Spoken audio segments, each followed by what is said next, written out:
Richard. Then came the handshaking and the hugs, and inside for coffee and conversation. Leaphorn kept it on the Hawaii trip as long as he could, listening to Bernie's report on her arrangements to rejoin the tribal police and her chances of being assigned to Captain Largo's command and being posted at Tisnaspas, which would be convenient, presuming that Chi would still be working at a shiprock. And so it went. Coffee sipped, cookies nibbled, lots of smiling and laughing, exuberant descriptions of swimming in the cold, cold Pacific surf, a silly scene in which an over-enthusiastic Homeland Security man at the Honolulu airport had been slapped by an elderly woman he was frisking, had seized her, and had been whacked again by her husband, who turned out to be a retired, oft-decorated Marine Corps colonel. This resulted in the Homeland Security supervisor wanting the colonel arrested, and an airport official, who turned out to be an Army survivor of the Korean War, apologizing to the colonel's wife and giving the Homeland Security pair a loud public lecture on American history. All happy, easy, and good-natured.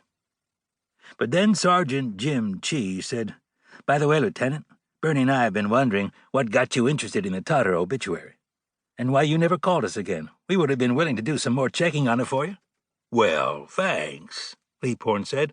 "I knew you would do it, but I knew of a fella living right there in Oklahoma City who sort of volunteered for the job. No use bothering you honeymooners again. By the looks of things, you've decided to settle in right here, right? Great place here, right on the bank of the San Juan River."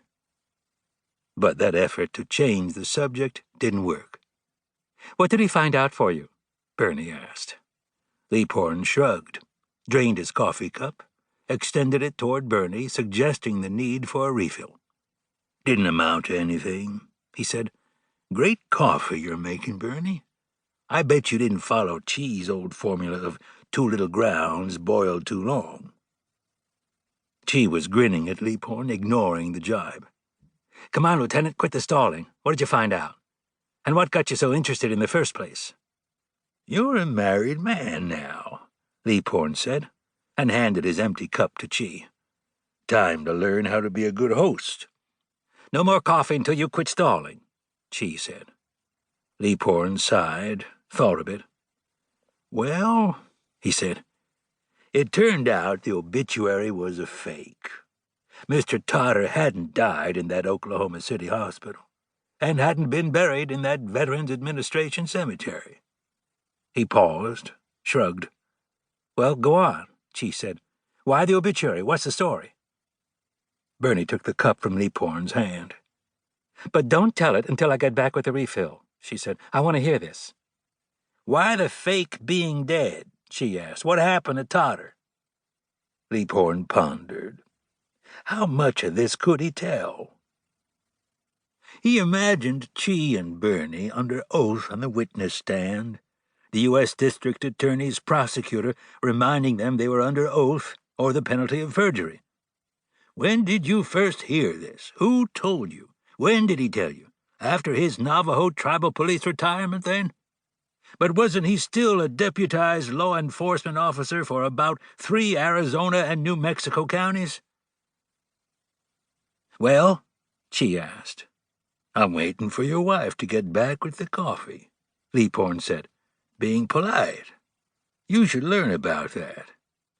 "I'm back," Bernie said, and handed him his cup. "I'm curious, too. What happened to Mr. Totter?" "To tell the truth, we don't really know," Leaphorn said, and paused. "Not for sure, anyway." Another thoughtful pause. "Let me rephrase that.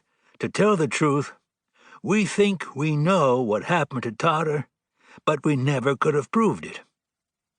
Chi, who had been standing, pulled up a chair and sat down.